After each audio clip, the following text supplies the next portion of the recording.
Hello, everyone.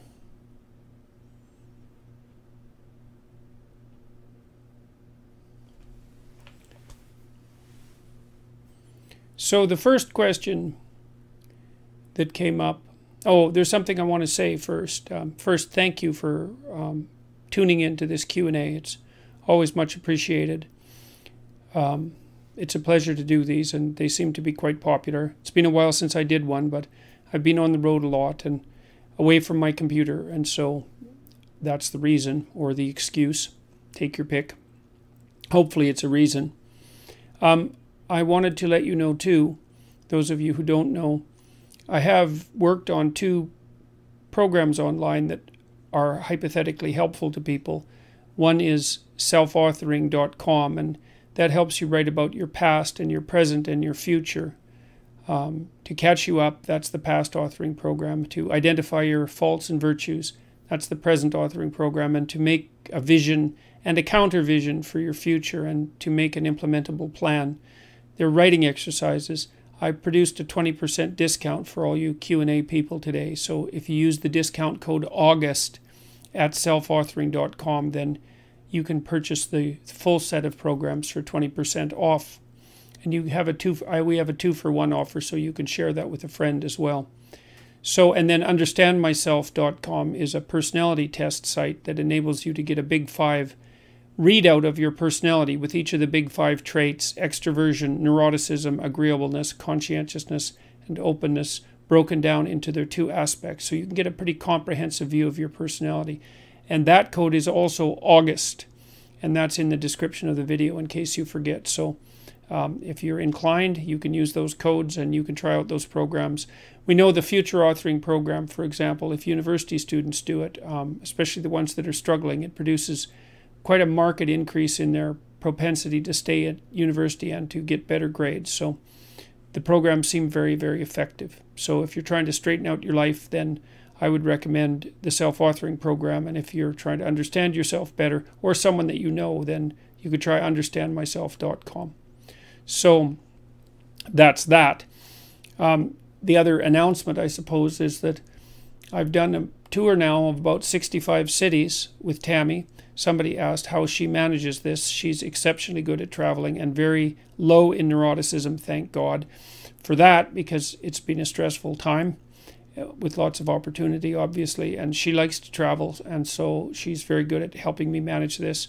We're going to hit about 40 more cities, 40 or 50 more cities between now and the end of April next year, which is when I'm going to bring all this touring to a close.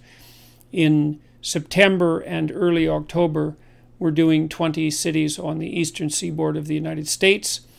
And then in October, near the end of October, about 15 cities in the UK and Northern Europe. And then in February, Australia and New Zealand. And then in April, March and April, then the rest of Europe. That's the plan anyways, and perhaps there'll be some side trips during those times to other places. And so you can find out about that at jordanbpeterson.com/events. You're more than welcome to come to the talks. They've been very good events in my estimation. I've really enjoyed them. I can tell you I enjoy doing those talks, and I find them a lot less stressful than talking to journalists. The crowds are there, the individuals in the crowds are there to come and listen to a serious discussion about how life might be improved, and they're very, very positive events, so I've been very happy to do them. The Sam Harris videos, I did 4 talks with Sam Harris. Those are in preparation. We hope we'll have them out in August. Everybody's trying to come to an agreement about how they should be released. It's a rather complicated affair given how many people are involved, but I think we're close to figuring that out. There'll be 10 hours of tape talks, 4 sessions, 2.5 hours each. I think the talks were very, very productive.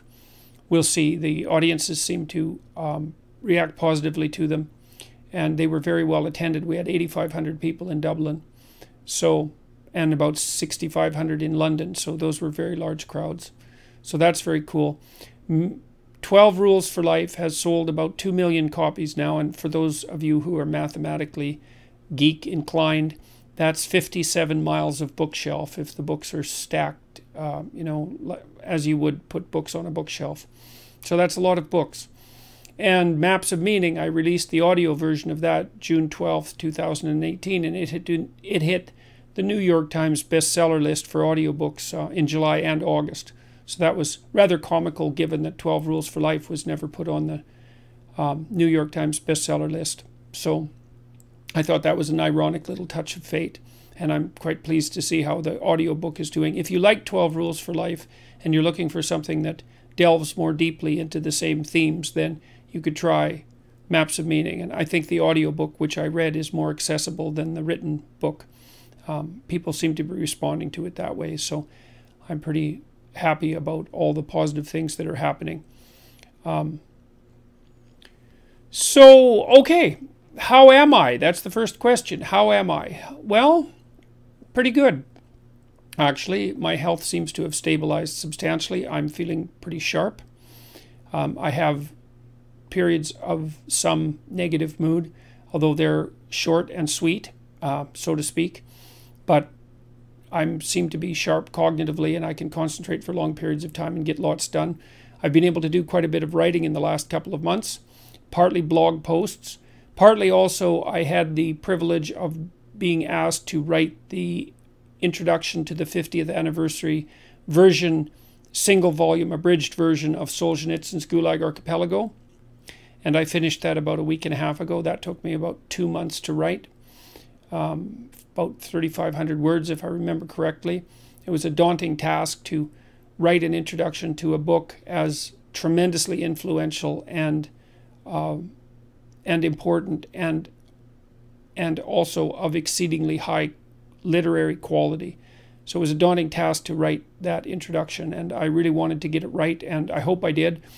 I spoke by email with Solzhenitsyn's family, and they seemed pleased with it, and so did the editor. And I've had a couple of editors, including Greg Hurwitz, my novelist friend from LA, who's an absolutely vicious editor and extremely good at it. So they were happy with the final cut, so to speak. So was I. So I seem to be sharp enough to do the work that's necessary to do.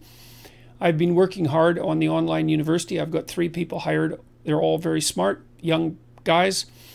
And we're about a year ahead of where I thought we'd be at this point. We hope to have a minimally viable product sometime in the late fall. I'm funding that entirely at the moment, courtesy primarily of my Patreon support. So thank you to all my Patreon supporters for that. Hopefully your money's being put to good use. We'll probably crowdfund in November to see if we can set up enough capital for the next 3 or 4 years. I could raise money privately. There's lots of people who are interested in investing, but I think that I'm going to try crowdfunding because I'd like this to be a public enterprise from the beginning and have lots of people involved, and we're thinking of all sorts of ways of getting people involved. How am I other than that? Well, nonplussed and still feeling rather surreal about my life, I would say. My family's in good shape. My daughter, who is very ill, is doing extremely well. So that's miraculous as far as I'm concerned. My son's getting married in September. That's Julian. And I like his fiancée. Thank God for that. And so we're looking forward to that. I'm on a bit of a vacation during August, which is the first time I've had off for about 2 years, with the exception of 1 week last year.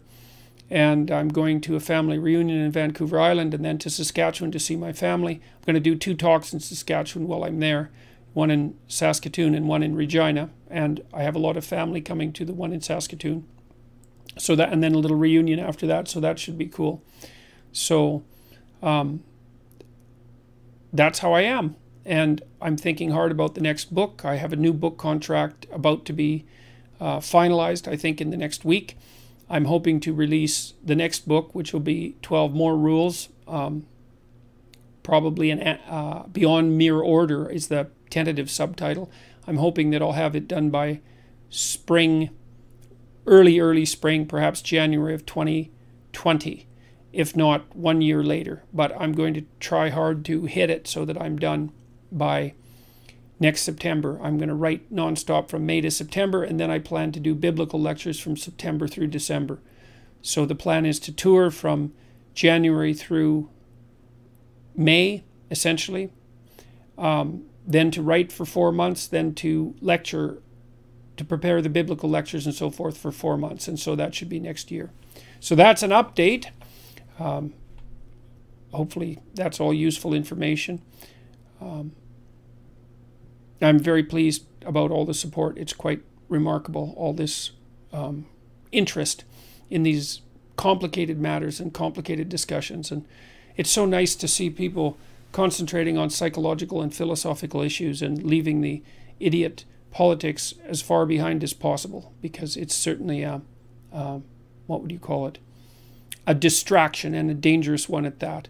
So it's so funny talking to the mainstream media types, because everything they talk about has to be viewed through a political lens. And although I continue to insist, I did BBC Hard Talk, which was aired today, and that was a classic example of an interviewer being entirely scripted and trying to push everything that's happening around me, I suppose, into a political narrative. And it isn't political as far as I'm concerned. Not everything is political, despite the insistence of people who feel that the personal is always political. It's like, no, there's philosophical domain and a theological domain and a psychological domain, and those should be kept the hell separate from politics.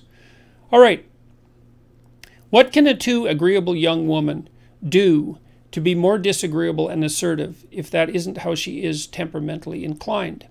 Well, that's a good question, and I would say, first of all, that's a very common question that people who go into psychotherapy ask. I think the most common problem that psychotherapists deal with, apart from anxiety and depression, is probably assertiveness training.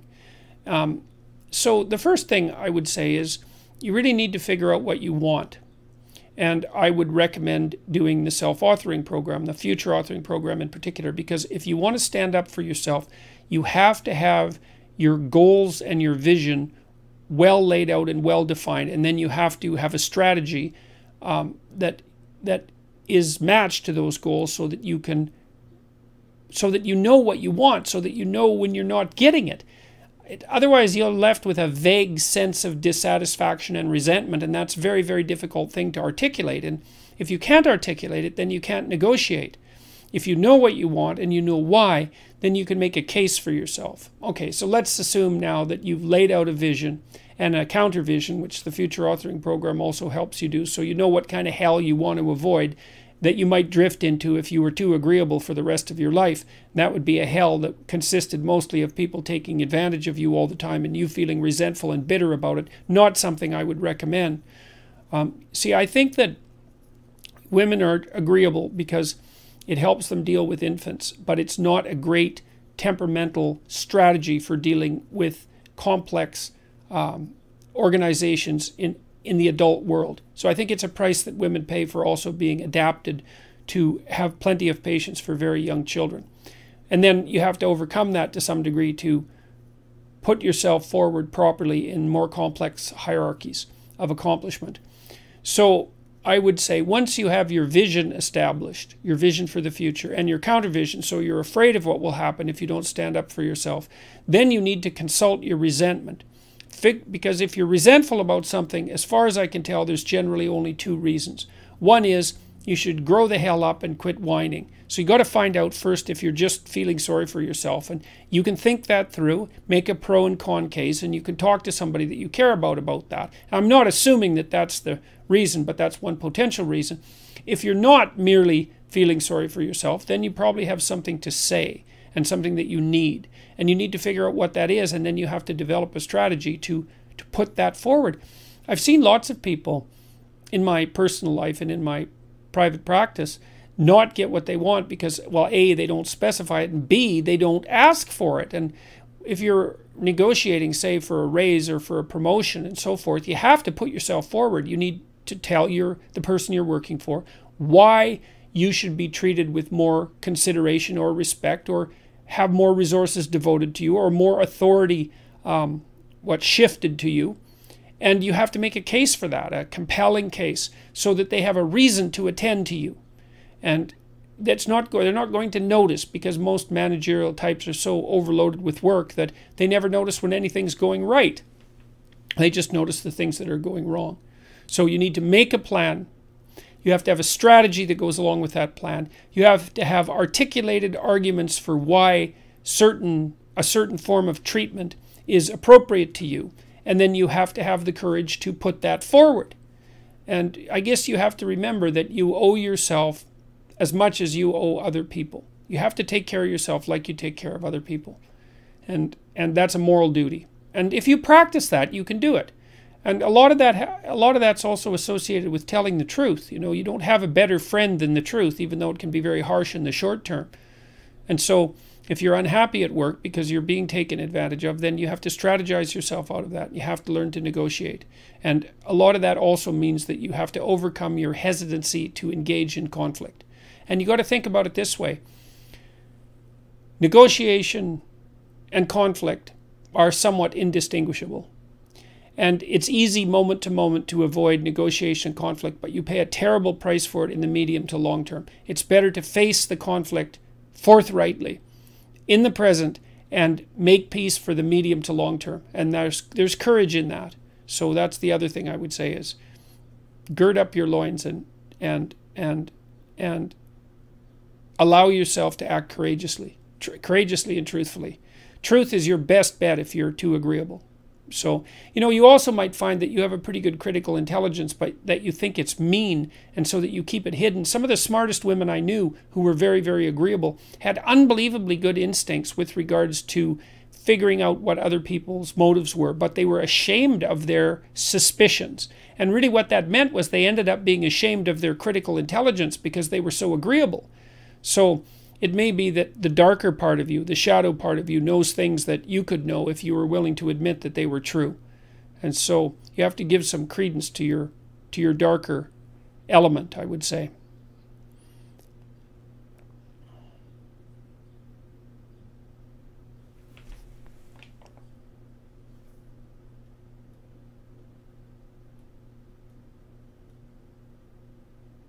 How do you know if you're communicating with the actual person or a mask? I sometimes wonder if I can ever really know someone. Well, you can't ever thoroughly know someone because people are too complicated. You can't even really know yourself. How do you know if you're communicating with the actual person or a mask? Well, if you're communicating with an actual person, then you're actually having a conversation. You know, and the conversation transforms as a consequence of participating in it, and it tends to be engaging and meaningful. If what's happening is an exchange of ideological platitudes, or just platitudes themselves for that matter, then you're probably engaging with a mask. So if the conversation is compelling and meaningful and it transforms as it progresses, and you can see that give and take, that dance-like give and take, then you're communicating with an actual person. The other thing I would say is that when you're communicating with an actual person rather than a mask, the person that you're communicating with tends to be quite interesting. You know, if people talk about what they know, which means you're really communicating with them, if they talk about their own personal experience instead of wandering off into the domain of cliches and ideological platitudes, then people tend to be extraordinarily interesting. And so that's another good tactic and a good hint that you're where you should be when you're conversing. One of the rules I had when I was seeing clients actively was that if the conversation I was having wasn't interesting, and if my attention started to wander, then we weren't discussing issues that were sufficiently vital. Because if we were discussing vital issues, then the conversation basically flew by. And so I think that's a good marker.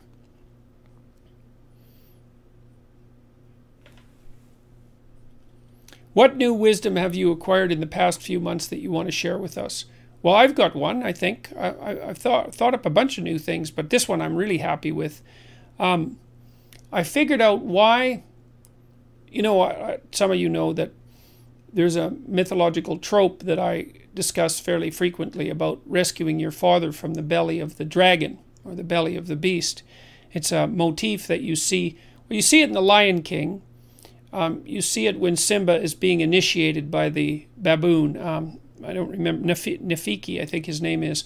After Nella humiliates him because he's still a pathetic adolescent, he follows the baboon, I think it's a mandrill actually, down underground essentially through a long tunnel. There's a lot of kind of scary music in the background, and he ends up contemplating himself in a dark pool, and then his father appears in the sky. And so that's one example of the reconstruction of the mythology of encountering your father in the abyss. You look into the abyss and you see your father.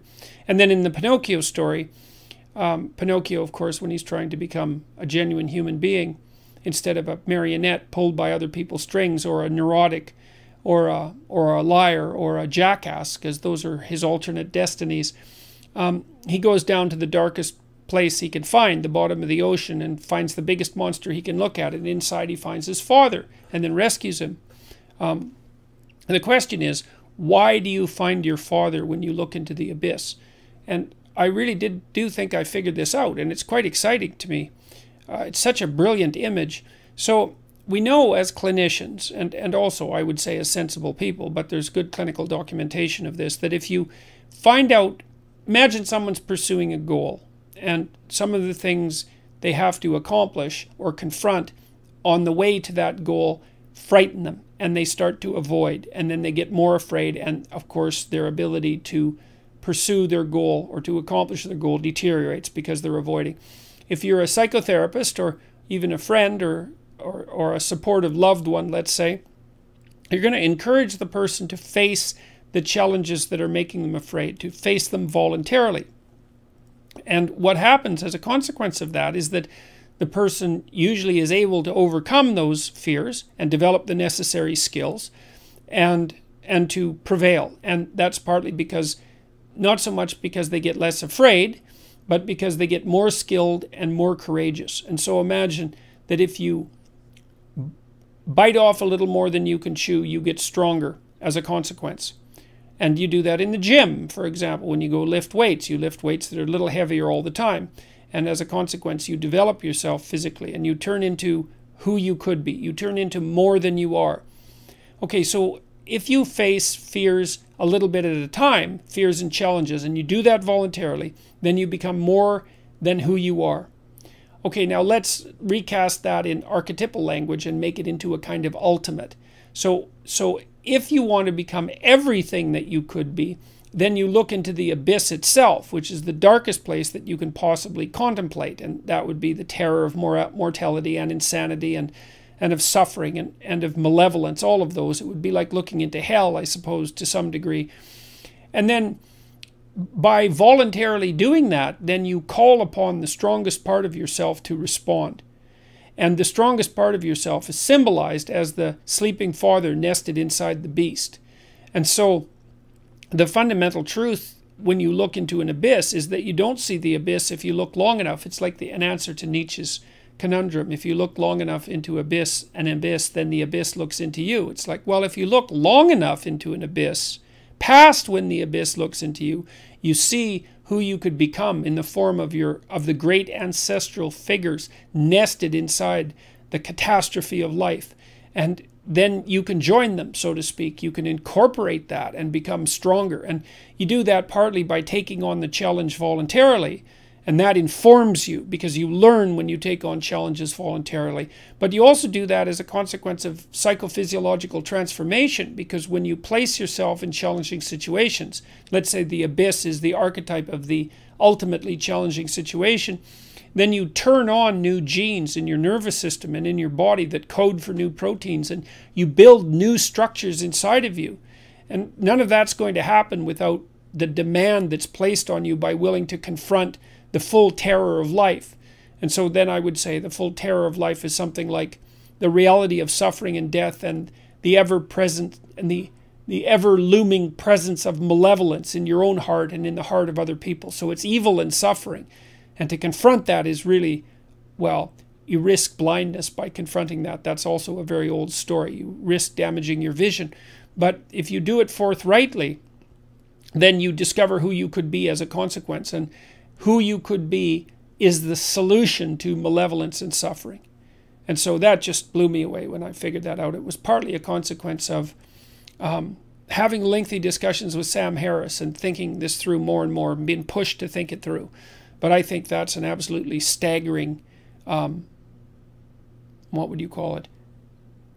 Articulating that articulating that image fully for me, I don't know if I've articulated it fully, but articulating it more fully really had a profound effect on me. I think it's such a brilliant conceptualization that inside the darkest place is the heroic ancestor whose identity you could incorporate. Perfect. It's perfect. And I really believe it's true. And what it does is it says that a human being is actually stronger than the greatest challenge that can be set before him or her. And that's really something. I also believe it's true. Doesn't matter how... The other thing that's so interesting about that is that it transforms pessimism into optimism. It's like, well, the world is a very dark place. It's full of suffering and it's full of malevolence. And it might even be so full of suffering and malevolence that a reasonable person could question the justification of its being, as Ivan Karamazov does in The Brothers Karamazov, which I would highly recommend, by the way. That's an absolutely great book, Dostoevsky. But the truth of the matter seems to be that if you face the pessimism full frontal, so to speak, then you find something in you that's strong enough to take it on. And that really says something about, what would you say, the relationship between human beings and divinity, I would say. Because it takes something transcendent, of transcendent power, to be able to rise above the genuine suffering and malevolence of life. And I do think that we have that within us, if we don't shy away from the challenge. So, you know, there's, in the story of King Arthur and the Holy Grail, so the Holy Grail is one of two things. It's a cup that either held the wine that Christ drank at the Last Supper, or that was used to catch his blood when he was speared on the cross. Either one. But it's the reservoir, let's say, of the fluid that eternally nourishes. It's something like that. And when you go to look for the Holy Grail, you don't know where to look, because you don't know where the Holy Grail is. And so King Arthur and his knights, who all sit at a round table because they're essentially equals, each go off to find the Holy Grail, and each of them enters the forest to begin the quest at the place that looks darkest to him. And that's another example of the same idea, is that it's another example of a dictum from Carl Jung, which he extracted from the alchemical literature, which was in sterquilinus invenitur, which means, roughly speaking, in filth it will be found, or more to the point, what you most need will be found where you least want to look. But you have to look purposefully. If it chases you, you're prey. If you confront it, then you're the thing that can transcend it. And that's an unbelievably optimistic message, because it suggests that if you're willing to take on the burden of being with its suffering and malevolence, that you can awaken that which is within you that will allow you to prevail. And God only knows how deep an idea that is. It might be the deepest of ideas, because who knows what the limit of a human being is. So, well, that's some of the wisdom, so to speak, that I've acquired in the last few months. And there's quite a bit more too. But I'm going to write all this down and hopefully publish a bunch of it in my next book. I figured out a bunch about hierarchies too, and how they function. And I've developed a whole new way of conceptualizing. One of the things I was arguing with Sam Harris was the relationship between facts and values, because Sam, and he has his reasons, would like to propose that we can derive values directly from facts. And he wants to do that because he wants to nail the world of values to something solid, so it doesn't float in air and get, let's say, what would you call it, hijacked by the fundamentalists, or dissolve into nihilism. And both of those are terrible ends for a hierarchy of value. So he wants to nail it to something more objective and less relativistic and less grounded in revealed truth. That removes it from the domain of fundamentalism. And so I can understand his point and why he wants to do that. But the problem is that it isn't easy to derive values from facts, because there's an infinite number of facts and, by necessity, a very finite number of values. In fact, most of the time when you're doing something, you're reducing the whole world to one value, and that value is encapsulated in whatever goal you happen to be pursuing at the moment, or whatever you're paying attention to, which is also a form of goal-directed pursuit. And so I've also figured out that and I kind of knew this, but I could articulate it better now, that you look at the world of facts through a hierarchy of values, and that hierarchy of values is instantiated in your nervous system and simultaneously a social construct, because you pay attention to things of value that you and everyone else have established as valuable through a process of social negotiation. And you need to pay attention to what you think that's valuable that everyone else thinks is valuable, because otherwise you wouldn't have any basis for shared attention, and you wouldn't have any basis for trade with other people. So that's another thing. So that's really been helpful, because so now I've figured out that you reduce the infinite world of facts to the finite world of values by viewing the world of facts through what's essentially a dominance hierarchy of value. And that exists both out in the social world and neurologically at the same time. And so that's been unbelievably useful to figure out too, and part of a mystery that I've been trying to untangle for about 3 decades. So that's extremely helpful. And I've also spent some more time thinking about the proper place of the right and the left wing. So the right wing basically stands for the, what would you call, the right wing serves as an advocate for hierarchy, and the left wing serves as a critic of hierarchy. And the right says, well, we need hierarchies. They're often hierarchies of competence. They're necessary to organize people and society, and they're necessary to get things done, all of which is true. And the left says, yes, but hierarchies dispossess, and you have to pay attention to the widows and the orphans, which is also true. And so then the political discussion is about how to ensure that hierarchies are maintained and are functional, but also have sufficient mercy within them to take care of the people who, for one reason or another, are struggling to find their place even in a hierarchy of competence. And then the necessity for free speech emerges out of that, because the left and the right have to communicate so that the proper balance between the current structure of the hierarchy and its transformation and mercy can be established on an ongoing basis. So anyways, there are 3 things that I've really learned over the last few months. And there's a bunch more, but those will do for now.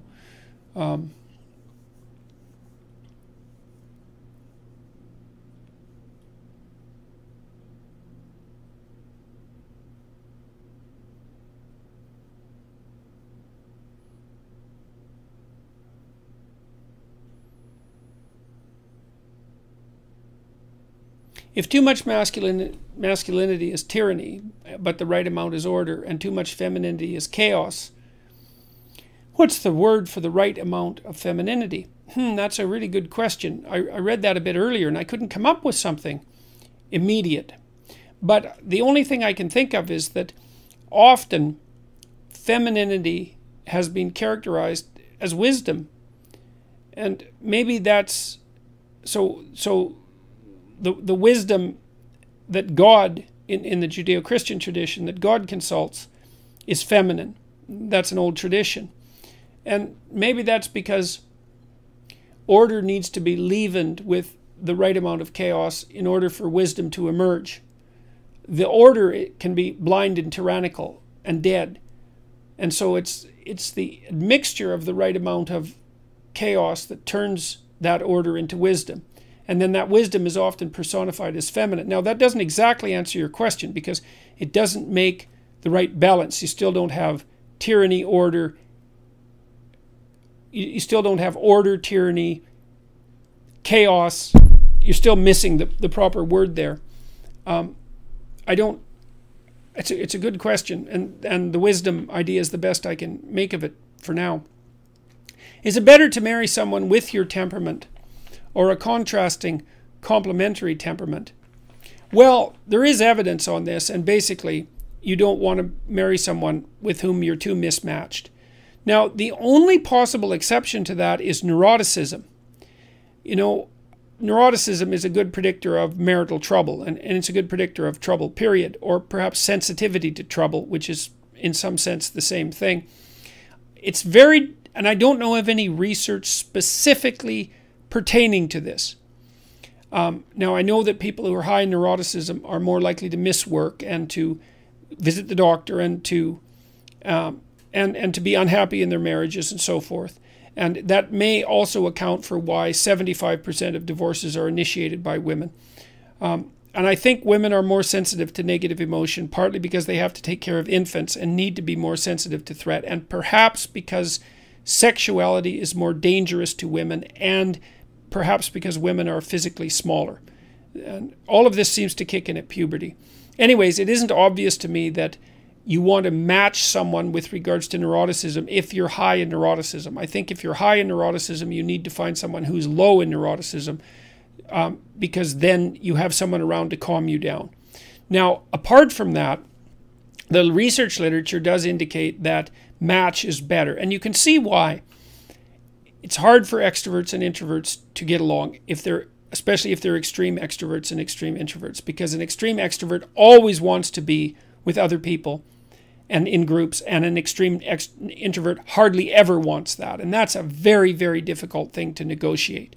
And then with conscientiousness, same thing. If you're really high in orderliness, it's very hard to be married to someone who's very low in orderliness. You're going to end up doing all the cleaning, for example. That will drive you crazy. And if you're high in industriousness, same thing. Now, if you're super high in industriousness and orderliness, you might want someone who's maybe moderate in both to kind of temper you a bit, because one of the problems with being too high in conscientiousness is that you can't stop working. And you should probably stop working from time to time.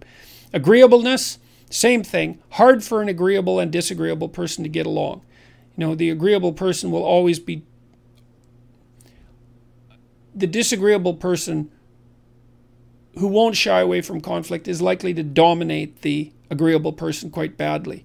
So that's a tough bridge that's a tough chasm to bridge as well. So you look for temperamental similarity. Now, it's complicated because, like, if you're really, really low in industriousness and you marry someone else who's really low in industriousness, well, that's going to be trouble for both of you, because there isn't going to be anyone around who's going to do the work. So you might understand each other better, but as a long-term strategy, it's not a very good one. So it seems like your message is primarily positive masculine, whereas the positive feminine is not elaborated with near the same resolution. What do you think? I don't really think that's true. I think that might be somewhat true of 12 Rules for Life, although I'm not convinced of that. The message in 12 Rules for Life is to find a balance between order and chaos. And there's plenty of discussion in there about the danger of an excess of both. Certainly Maps of Meaning is elaborated out more with regards to the positive masculine, or with regards to... Maps of Meaning is elaborated out more completely than 12 Rules with regards to the positive role of the masculine and the feminine. I think it's complicated in part because the feminine, classically speaking, is associated with smaller scale, intimate, familial groupings. And so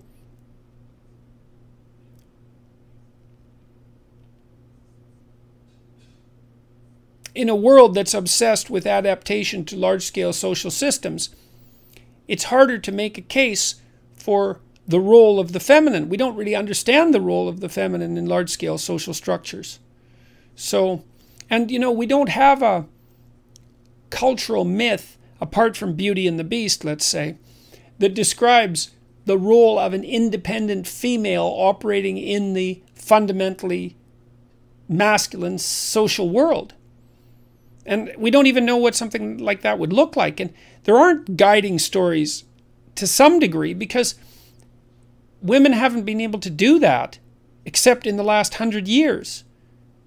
So I don't know what the positive feminine on a large scale would look like. And we don't have guiding stories for that. This is partly to underline the absolutely radical nature of the birth control pill. And not only that, but the provision of technological devices that aid women in dealing practically with their monthly menstrual cycle, which was also a huge impediment to women in terms of interacting in the, let's say, the patriarchal world. So now women can take their place in the broader cultural world. And we don't know what the model for that is. So, you know, you might say, well, they should adopt the heroic masculine perspective, and certainly to some degree that's true, but that's not a particularly fruitful archetype when it comes to having a family. And having a family is actually extraordinarily important, and it's certainly the thing that dominates the thoughts of the majority of women as they approach their 30s. All cultural noise to the contrary. So it's something we're still puzzling out, and I suppose I'm still puzzling it out too. I mean, with my daughter, I tried to encourage her to be as sharp and as intelligent and critically minded and ambitious as she could be, but also let her know that if she was always interested in having kids, but to also let her know that having a family is an extremely important thing. How to balance that? Well, that is the modern conundrum, isn't it?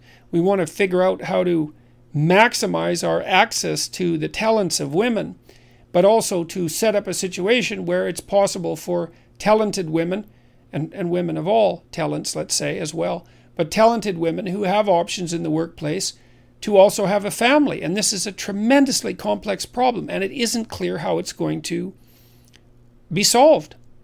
You know, there is data showing, you know, you say, well, men should pick up more of the feminine role, and I suppose that's possible. But there is good data showing, for example, that if you show women pictures of men engaged in classically masculine endeavors, you know, fixing a roof or fixing the plumbing or so forth, or in feminine endeavors, doing the dishes and vacuuming, that the women rate the men who are doing the female tasks as less sexually attractive.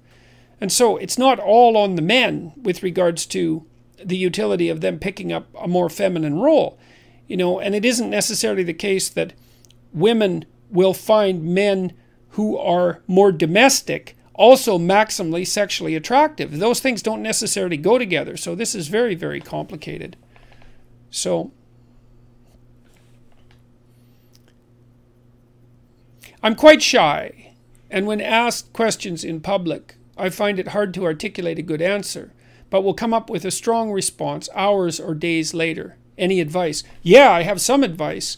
One is that, well, you're probably introverted, eh? So you're not as verbally fluent as an extrovert would be, and not quite as fast on the draw verbally. But, you know, that means you need some more time to contemplate. And maybe you're high in negative emotion too, because shyness can be a combination of introversion and high negative emotion. It can be one or the other, but technically shy is introverted. Anyways, what I would certainly recommend for you is that if you're faced with a complicated question, especially one that has to do with an important decision in your life, that you say, I need to sleep on it, or I need a couple of days, and not to answer on the draw. I mean, I think that's true even for extroverts. I think if you're called upon to offer your opinion about something complex, then it's perfectly reasonable to say, look, that's a really hard question. I'm not going to give you a casual answer. I need to think about it for a couple of days. So the advice would be, because you find it hard to articulate a good answer, don't allow yourself to be rushed. And the second is to understand that this is part of your temperament. There isn't anything wrong with it. It's just, it's how you're wired. So, what causes a person to hoard? Is it due to low conscientiousness? What is generally the best course of treatment? It's usually a consequence of relatively high neuroticism. And it's tangled in with disgust sensitivity as well. People who hoard have a hard time. They feel guilty if they throw things away because the things still have some residual utility. The best course of treatment is, well, behavioral therapy is probably the best course of treatment. And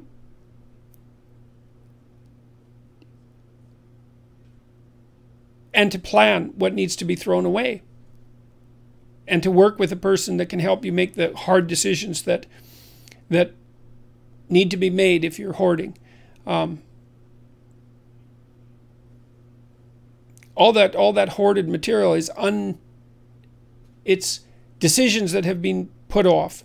So a lot of that is high neuroticism. Some of that can be a consequence of low conscientiousness as well. So the best course of treatment is to find someone to help you plan how to approach the hoard. Very complicated. So, all right.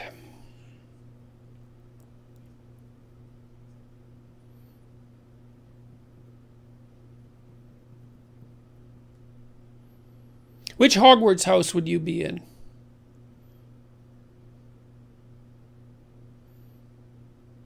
Well, I think I'd have the same issue as Harry Potter. When the hat was first put on, it would think that I might make a perfectly good denizen of Slytherin. So, although that probably wouldn't be where I would end up. So,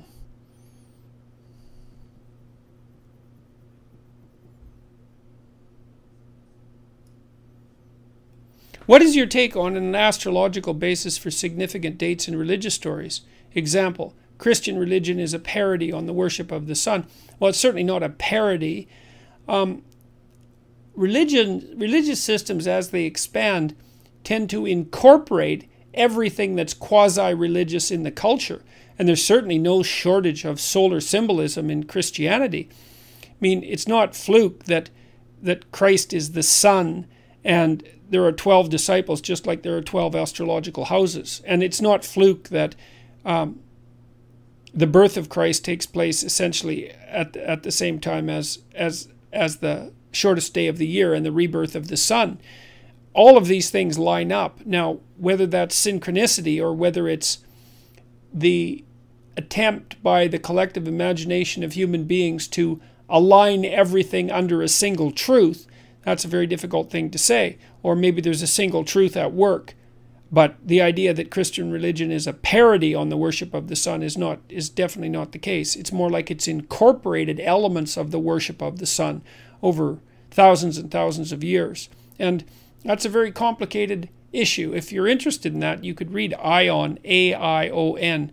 It's a book by Carl Jung, which is like the most terrifying book I've ever read. And so you could...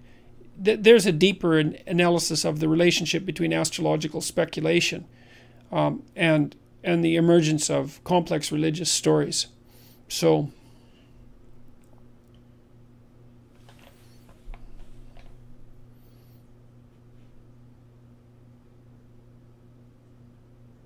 my brother, 29, is sick at home with burnout. He's a perfectionist, has anxiety, has trouble dealing with stress. How can I help him become stronger? Well, you could encourage him to go talk to a therapist. You could tell him to go you should probably make an appointment with 3 of them. Go talk to each one for an hour. And if he likes one of them and he finds one who listens, then he can go back a couple more times. But it isn't going to hurt him to go once at least to go talk. It's also possible that he needs someone to talk to him about medication. You know, antidepressants, if he's in real trouble, antidepressants are often very helpful to people. Not always, but often. And so that is a lot better. Taking an antidepressant beats the hell out of being sick at home with burnout and its attendant dangers, cognitive dangers, dangers of stress-induced illness, dangers of suicidal ideation, all that sort of thing. I would also recommend that he try the self-authoring program. If he's at home, he could write about his past, he could write about his present, he could write about his future, he can do a bad job, he can do it over days. I think that, I mean, we have evidence that the program is extremely helpful to people, and there's evidence from other researchers that such programs really help. So that would be something that he could do while he's sitting at home, and it's not going to hurt him. Going over some of the more complex material might make him feel slightly worse in the short term, but the long-term payoff is very, very high. So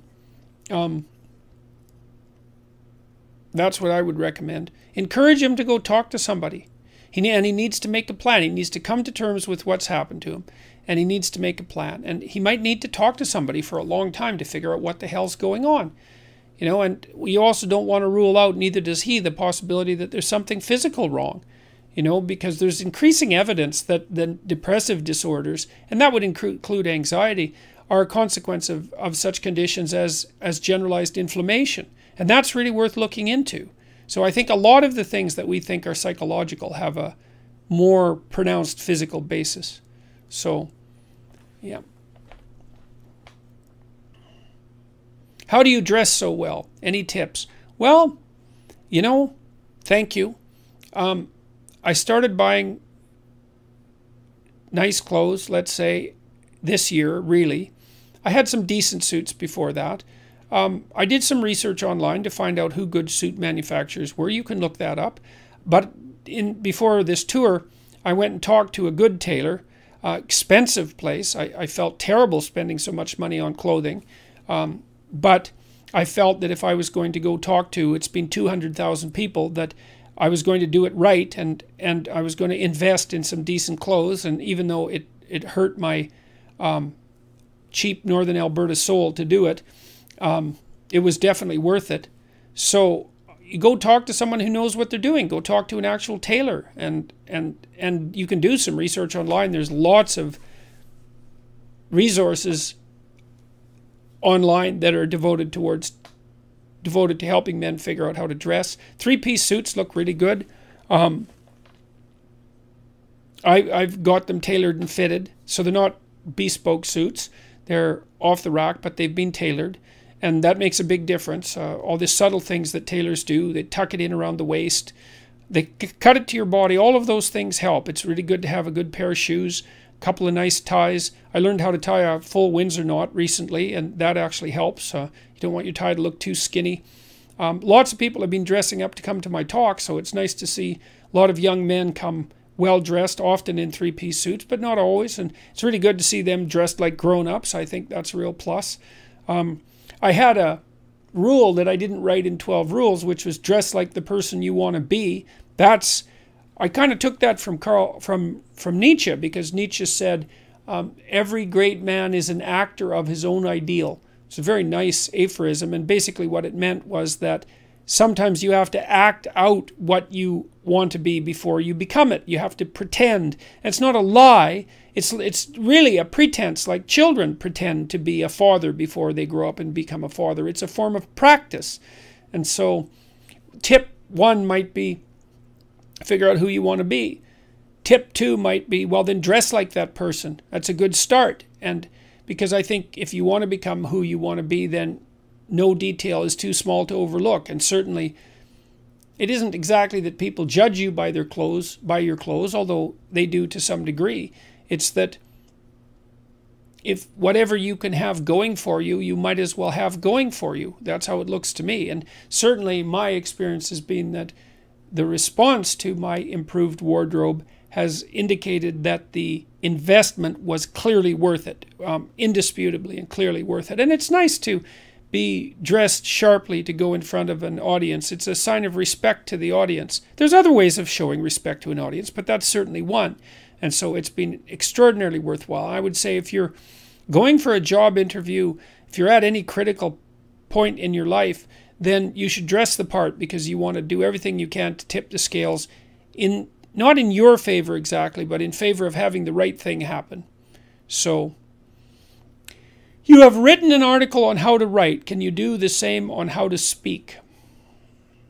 Well, I suppose I could. I could tell you a little bit about it.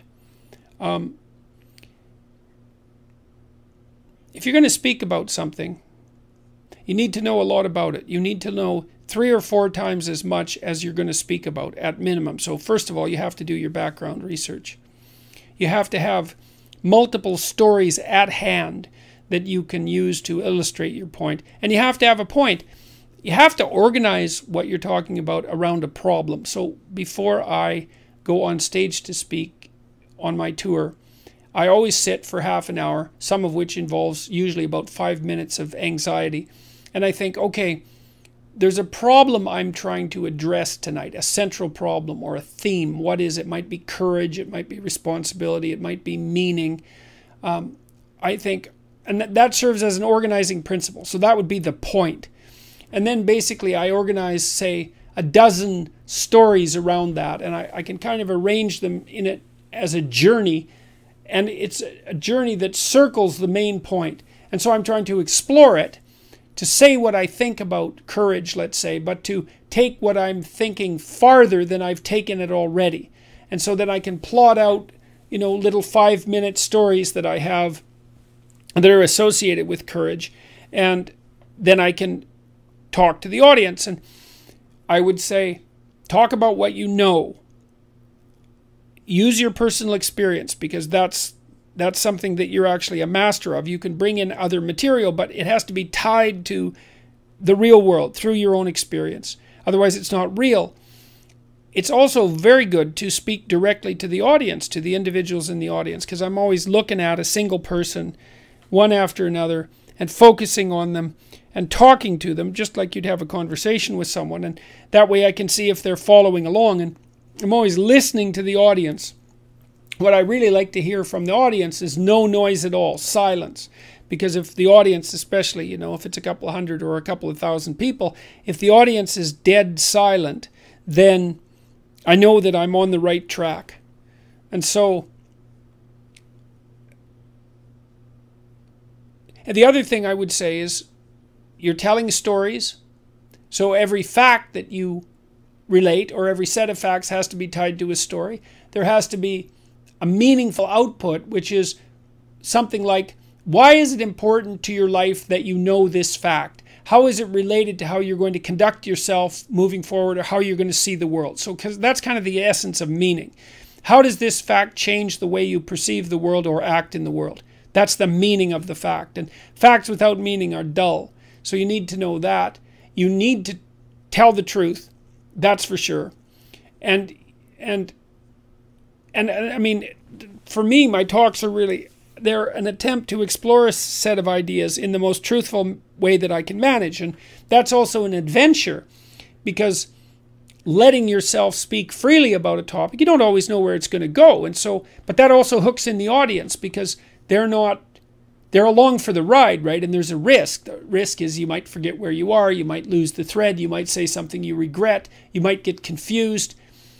And it's this, the talk should be a process of exploration, like a journey that you're taking the audience along on. It's the same when you're reading a novel. Like a great novel isn't exactly plotted out from beginning to end to begin with.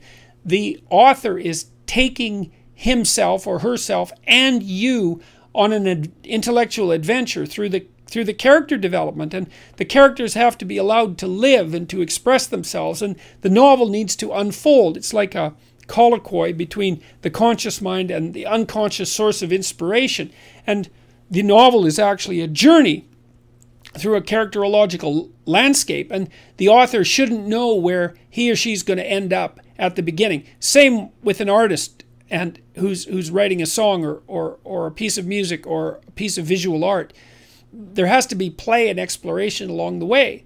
And so you also don't want to deliver an over-prepared talk, in my estimation, or at least that's not how I do it. You want to have a theme, you want to have a body of knowledge from which you can draw on, and then you want to be actively exploring the idea in front of the audience. And that's very gripping for everyone, including you. And you should learn something from the talk. It's an opportunity to think on your feet. And anyways, that's my style of lecturing. It's a trapeze act without a safety net, I would say. And that's part of what makes it gripping, is that there's a high probability of failure. And I would say with any performance that's going to be gripping, that on the edge of the seat gripping, there has to be a high probability of failure. And that's why I don't speak with notes. If you speak with notes, which you might have to if you're a beginning speaker, then you cannot fail, because you can always read the notes. And so there's a net. You'll fall in the net, but you won't die. But you'll never do anything spectacular. So that's the thing, is if you're going to do something spectacular, you have to take the risk. And if you're going to take the risk, you have to think on your feet. And then you also have to have something to think about. You have to have been working on this material. You know, I've been working on the stuff I talk about for 30 years, for tens of thousands of hours. And so I have that reservoir of knowledge, I suppose. And, you know, whenever I read something new, I'm slotting it into the knowledge structure that I use to generate my talks. And I'm reading all the time. And lots of the things I read, I forget. They're not relevant to my central mission, whatever that happens to be. It looks something like the delineation of the relationship between responsibility and meaning, and maybe responsibility, meaning, and perception. It's something like that. And so I have a central concern, or deeper than that in some sense. My central concern was how to ensure personally that if I was tempted, in a situation like the situations that arose in the Soviet Union and Nazi Germany, that I wouldn't fall prey to those totalitarian systems and act in the reprehensible manner that so many people acted in. That's really been a driving concern of mine. And that bleeds over into the relationship between meaning and responsibility and perception. So there's a core set of problems that I'm working on, and every talk is an attempt to further develop those. So you also have to have a problem, you know. You think, well, you don't want to have a problem. It's like, yeah, you do. You've got problems anyways. If you're alive, you've got problems. Pick one of them. It can be your problem, and that can be the problem you try to address, whatever that happens to be. And then you have something to talk about. How am I going to address this problem? How can this problem be addressed? So you need to have a problem too if you're going to talk, just like you need to have a problem if you're going to write, because the writing is an attempt to solve the problem, and so is the talking. If you're not trying to solve a problem, what the hell are you doing talking? Why should anyone care? It's got to be a real problem too, like a nail biter of a problem, a dragon of a problem. And if it's a problem that everyone else shares, so much the better. So, and then you grapple with it. So,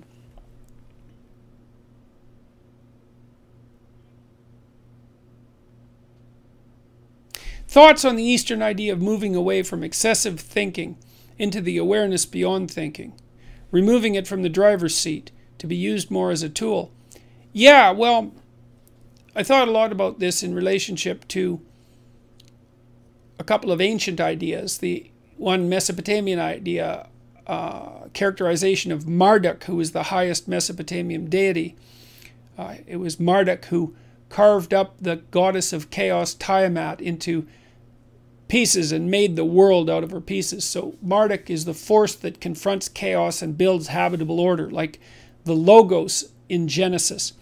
And one of Marduk's attributes was that he had eyes all the way around his head and that he could speak magic words. Those two attributes, but it's the eyes that are of most crucial importance with regard to this question.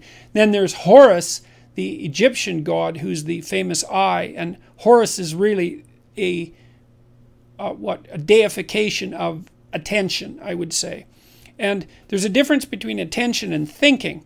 Like, let me give you an example. So thinking seems to be instrumental, mostly.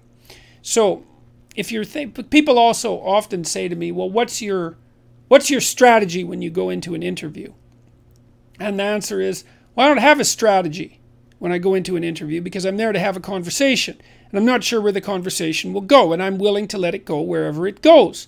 I'm not there to sell books, although I'm perfectly happy if more books sell, because obviously I wrote a book and I want people to read it, and there's a whole enterprise behind it, and so it's also my responsibility to do the marketing properly. But I'm not going to do these interviews to sell books or to promote myself, or I don't have a strategic goal in mind, except that I'm going to have a conversation and I'm going to say what I think and take the consequences, because I assume that if I say something and I believe it's true, then the consequences are as positive as they can be, regardless of how they look at the time. And that's an issue of faith, because I believe that the habitable order is generated by spoken truth. I believe that. I think that's the truest thing I know. And so I go into the interview, and I did this in my clinical practice, and I try to do this when I'm talking to people too, is that I'm not thinking about where the conversation is going or what point I want to make or what I want the outcome to be. Any of that. I just let that go. It's within this broader framework of assuming that the truth is the most effective means of progressing. And then I pay attention. And what happens when you pay attention is that while you're watching a person, this is a great treatment for social anxiety, by the way, because if you're socially anxious, you tend not to pay attention to the person. Pay attention to who you're talking to. Watch them like a hawk, like not paranoid or anything like that, and not too intently because you make them uncomfortable, but intently. Pay attention to what they're saying, to how they look, to their facial gestures, all of that. Look at their face and watch and listen and try to understand what they're saying. And what you'll see is that, well, questions pop into your mind. It's like, well, I didn't understand what you said. Can you clarify that? And it sounds like you mean this. Is this what you mean? But not in a, I'll put you on the spot because I think you're wrong sort of way, but in a clarification sort of way. And all of that's attention. And so when I'm doing clinical work with people, and this is the reason I quit, by the way, about a year ago, is because I was starting to get distracted. I had a rule, which was, you have an hour with me and I do nothing but pay attention to you. I'm not thinking about what I want to accomplish. I'm not thinking about the problems in my life. I'm not distracted. And I listen to you and I ask questions when I don't understand. And if a thought occurs to me while I'm paying attention to you, then I'll tell you what it is. You see, and that's using awareness primarily and thinking secondarily. Like, I don't think, well, here's how I want to cure this person, and I'm going to maneuver them into certain responses by using these communicative tools. I think I'm going to pay attention to this person. We're going to discuss where we're going and why. I'm going to listen to what they say, and then when they're talking, things are going to occur within me. I'm going to see images, and thoughts are going to emerge from the background. And then I'll share them. Not always, because I usually have more thoughts than can be shared, but if a thought comes up and it seems like an interesting reaction to what the person just said, then I'll just tell them, and sort of without commitment to it. And it's usually, okay, you just said this, and so this question emerged, so we need to straighten that out because I'm confused. Or you said this and I had this image, or you said this and this thought came to mind. And it seems to be, so that's one person's reaction to the way that you're conducting yourself at the moment. So thinking is instrumental. I outlined this in, I think it's rule 7, do what is meaningful, not what is expedient. If you do what's expedient, you have a short-term conscious goal in mind and you try to bend everything towards that end. But if you're pursuing what's meaningful, then you just pay attention to what's going on and you react with truth. And I think that's a much better way of living as far as I'm concerned. It's a much more powerful way of living. It means you have to confront things right then and there, which is, I suppose, why so many of my interviews have been, in some sense, confrontational, because people will impose a thinking agenda on the flow of the conversation. This is especially true in the mainstream media. It happened again recently with BBC's Hard Talk. They impose an agenda on the conversation, and then that just doesn't work out very well, because I'm paying attention and I will object to the agenda. Not because I have a different agenda, except for what I said, which is that I want to say what I think. I want to say as truthfully as I can what I actually am thinking in this more abstracted and detached sense, and see what happens. So it's a hard thing to clarify, because you might say, well, Dr. Peterson, you just said you want to say what you're thinking. But it's not exactly the same thing. It's not like I'm thinking strategically. I'm listening, thoughts emerge, and I say them.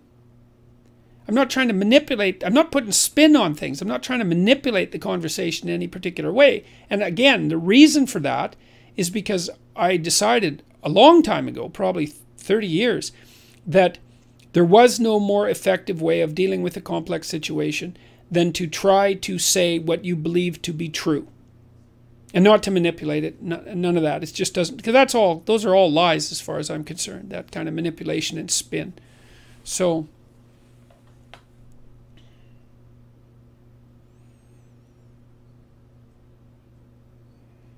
if he who is invited to the largest possible number of games is also the person that goes out to conquer the unknown, could this lie in reciprocal altruism? That's a really good question. I would say it almost certainly does. You certainly see the reciprocal altruism in being invited to the largest possible number of games. So a little background here. It's like, well, what's a winner? Well, a winner is someone who wins a game. It's like, no. A winner is someone who gets invited to play the largest possible number of games. And that means that you have to be a good sport. And so the good sport is the winner in the broader game, in the meta game. Now, I put forward the proposition that the winner of the meta game is also the person that goes out to conquer the unknown.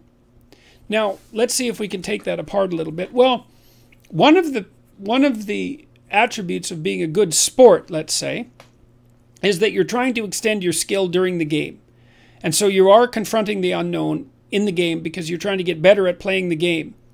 And then you're also doing that in a way that's of benefit to the team. And so then you can imagine that being a team leader in the metagame, which is the game of extending your skill across the broadest possible set of games, is analogous to leading a team into the unknown. So if you're going to go confront the unknown, you're probably not going to do it alone, although you could. And to some degree you have to be alone, but you're generally going to do it in a cooperative and competitive way. I mean, that's why in stories like The Lord of the Rings and The Hobbit, for example, and even Harry Potter for that matter, none of those people are alone. They lead or are part of a broader social group, and they're important, and they're team players within that group.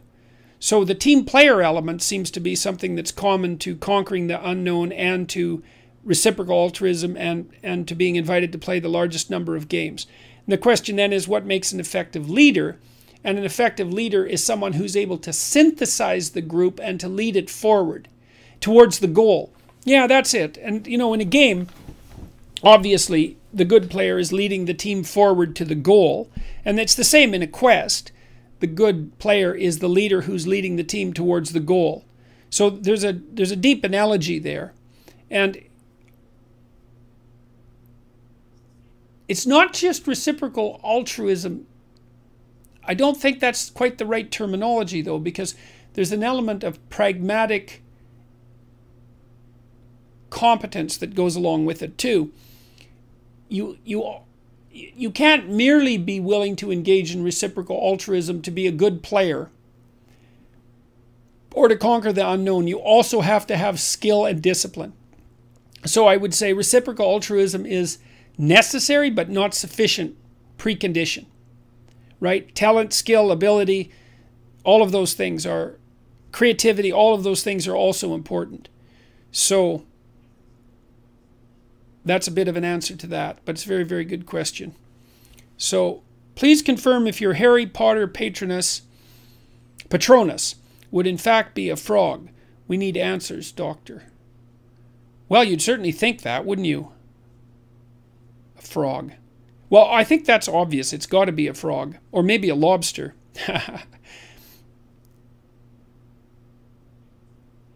I wouldn't have guessed that it would be a frog, but that certainly seems to be how things have developed. And I suppose, you know, a frog is at home on dry land and in the water. And that makes the frog a kind of psychopomp. And I've strived to be at home in the air and in the water, and to bring up the gold ball from the bottom of the lake, like the Frog Prince. Yeah, definitely frog. Okay, so you've got your answer. I've got my answer too, I guess. On completing understandmyself.com, I scored exceptionally low, 0 on conscientiousness, industriousness, and orderliness. What can I do for motivation? Well, Dean, the first question is, how old are you? And you're going to have an easier life if you're still young. Because if you're older and you have that score, then that's going to be rough. Perhaps you're high in openness, in which case you're going to derive your motivation from engaging in creative endeavors. Perhaps you're high in agreeableness, which means that you might find meaning in caring for other people. Perhaps extroversion, which means you're going to find engagement in being with other people. So those are potential sources of motivation. You may have to look elsewhere than duty, let's say, and achievement ambition for your primary sources of motivation. One thing I would caution you, though, is that you likely need to make friends with a scheduler like Google Calendar. Try to design days you want to have and to learn to structure your time, because even if you're high in openness, which makes you creative, you're going to have a hell of a time sticking to things. And so maybe you need to partner with someone who's high in conscientiousness. But I would really recommend trying to discipline yourself. Use Google Calendar to design the days you want to have, and learn to schedule and regulate your time use, because 0 is very low, and my suspicions are you'll pay quite a high price for that. So what do you think about Alice Miller and her thesis that most psychological diseases and aberrant behavior are the result of some kind of childhood trauma? Some are. But some forms of childhood trauma are also a consequence of psychological diseases and aberrant behavior. So this is very, very complicated. I'm more on the existentialist front with regards to these sorts of theories. So Alice Miller's thesis is basically Freud's thesis. Freud certainly posited that many forms of psychological distress were a consequence of childhood trauma of various sorts. I think the existentialist take on that is more accurate, which is that life in and of itself is sufficiently harsh and full of betrayal and other forms of malevolence to cause any number of psychological diseases and produce any amount of aberrant behavior. So I don't think it has to be, it's not as if we all had childhoods without trauma that we would have grown up to be perfect adults. That's also a disguised form of Rousseauian philosophy, and Rousseau's philosophy is people are basically good, but culture makes them evil. And that's not true. People are basically good and evil, and culture fortifies the possibility of both, adds strength to the possibility of both. So I think that people are sometimes damaged in childhood in ways that need to be addressed in adulthood, but that there are plenty of other reasons for psychological and physical disorder. Genetic causes, causes related to all sorts of physical diseases. No, it's way too simple. It's way too simple a hypothesis. And it's caused an awful lot of trouble, because a lot of simple-minded therapists always assume that if someone is having psychological problems in adulthood, it must be because they had childhood trauma. And everybody has an unhappy childhood to some degree, so you can always find something. And often the childhood trauma that they're looking for has to be sexual. And so they dig and dig until they find or often invent something that, you know, allows a single causal attribution. And it's just, life just isn't that simple, man. There's lots of reasons to be ill. Way more reasons to be ill than to be healthy. So, what if the truth could unravel your entire life? Yeah, well, first of all, it would. And second, yeah, I know what you mean. You mean, what if, I suppose that a cardinal case there would be that you did something really terrible, and that if that was revealed, it would be a catastrophic situation. It's like, without knowing the details of that, I can't provide a generic answer. You know, I think that there are some sins that are so egregious that you don't get to confess to them. You know, like if you've done something terrible, and I'm not recommending this, it's just an example. If you've done something terrible and you know that if you revealed it, it would blow the lives of many people around you apart, it isn't obvious to me that you have any moral justification for confessing just to free your miserable soul. So, what if the truth could unravel your entire life? Well, maybe you need to go to Catholic confession and let someone know exactly what happened so you're clear about it. And then maybe what you need to do is to swear to whatever God you worship that you're going to try to walk the straight and narrow from here on in, and that'll be sufficient to atone for whatever terrible thing that you did. And that's a form of prayer, and it sounds like one that you desperately need, at least in principle. You know, so without knowing the details, that's about the best I can do.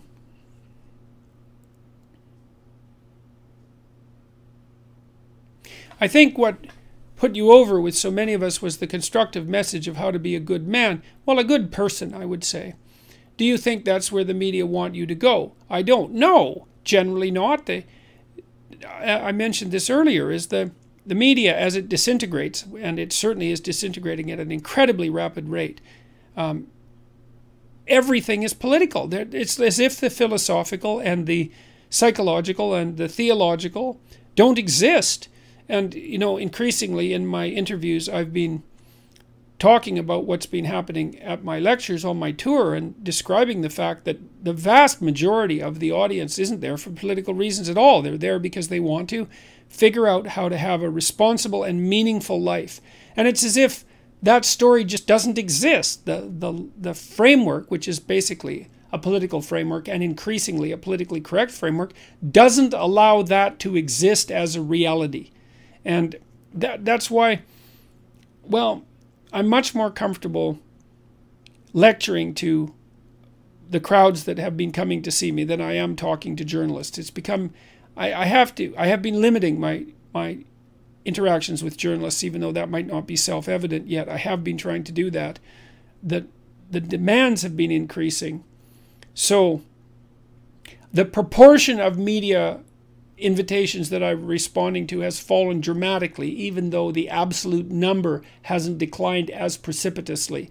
And the reason for that is that, well, I find the typical interview very stressful, very, very stressful. I'm on guard, and I would say also my attitude isn't as good as it could be anymore because because I'm on guard so much. It's easier for me to get a bit snappy and unpleasant, and that's bad. That's bad. I don't want to do that. I want to stay calm and detached and try to, tell the truth and be happy that I'm there regardless of the circumstances. The fact that the mainstream media, let's say, is not very receptive, although sometimes there's exceptions, not very receptive to the idea that I could just be going around talking to people who want to get their life together, is quite saddening. And I think it's definitely a commentary on the fundamental corruption of our media apparatus. I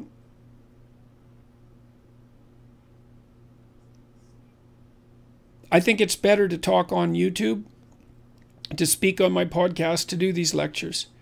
And I think it's increasingly better to do that. The long-form discussions on YouTube, though, with people like Joe Rogan and Dave Rubin and so forth, that works just fine. So a new media form is emerging, and I think it's going to be a lot more productive. It won't be as scripted. It'll be much longer form. It'll allow for much more thoughtfulness. But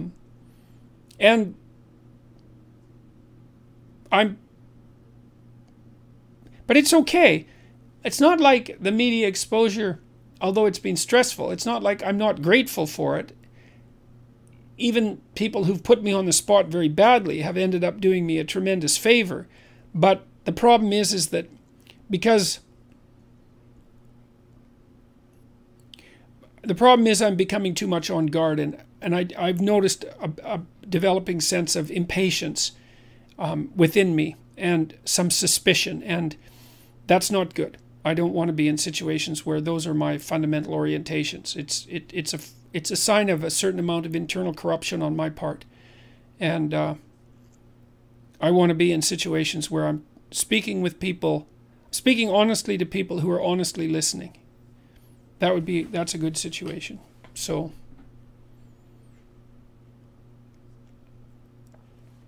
would you agree with C.S. Lewis that if you look for truth, you may find comfort? If you look for comfort, you will find despair. Oh yes, that's definitely the case. It's quite an intelligent phrase because he says if you look for truth, you may find comfort. He didn't say you will find comfort. Yeah, well, sometimes if you look for truth, you don't find comfort to begin with, that's for sure. You find a lot of trouble. But sometimes you have to go through a lot of trouble to set things right. If you look for comfort, despair, well, the reason for that is that you can't look for comfort in life. Life isn't about comfort. Life is a deadly game. It's a game of life and death. It's a game of good and evil. Everything's on the line. Your sanity's on the line. Your freedom from pain is on the line. Your freedom from despair is on the line. Your family's on the line. There's no comfort. Life is an adventure. And I think the greatest adventure that you can possibly have is the one that you find if you look for the truth. And that's a good place to stop. That's been 90 minutes, and I've been reasonably sharp and with it for the full 90 minutes. And so I think I'll bring it to a close. Just a couple of reminders. for those of you who tuned in late. If you want to try out the self-authoring program, I made a code August, and that entitles you to 20% off. There's a 2-for-1 special, so you can give it to a friend as well. If you want to try Understand Myself, which is a personality test, it only takes about 15 minutes. It's quite a bit easier than the self-authoring suite. The code for that is also August. That also gives you 20% off. Self-authoring helps you write about your past and present and future, and you can do a bad job. And if you haven't developed a life plan and you don't know where you are and you don't know where you're going, then I would highly recommend trying the program, and you're welcome to do a bad job at it, because a bad plan is a lot better than no plan at all. And Understand Myself will help you understand who you are, for better or worse, and people have responded quite positively to it. So I think it's worth the 15 minutes and the $9.95 that it costs, discounted 20% now. So I guess that's about $7.95, something like that. So that, the second Iceland lecture is going to come out soon. I released the first Iceland lecture, which is part of 12 Rules for Life. I have a tour coming out through the northeastern part of the United States starting in September, and then over to the UK and Northern Europe in September and October, and then Australia and New Zealand in February. I've really enjoyed the tour. I think it's an amazing opportunity. It's been extraordinarily heartwarming, let's say, to talk to so many people who are trying to put their lives together. And if enough people do that, then they will put their lives together, and that will help put everything else together. And so hopefully these Q&As are a small part of that. So thank you very much for listening in, and I'll try to do one in September. If I don't, it's because I'm on the road all the time, but I will definitely try to do one in September.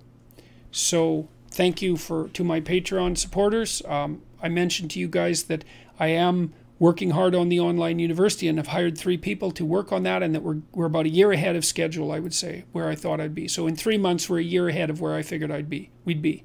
So thanks again. Good night. Ciao.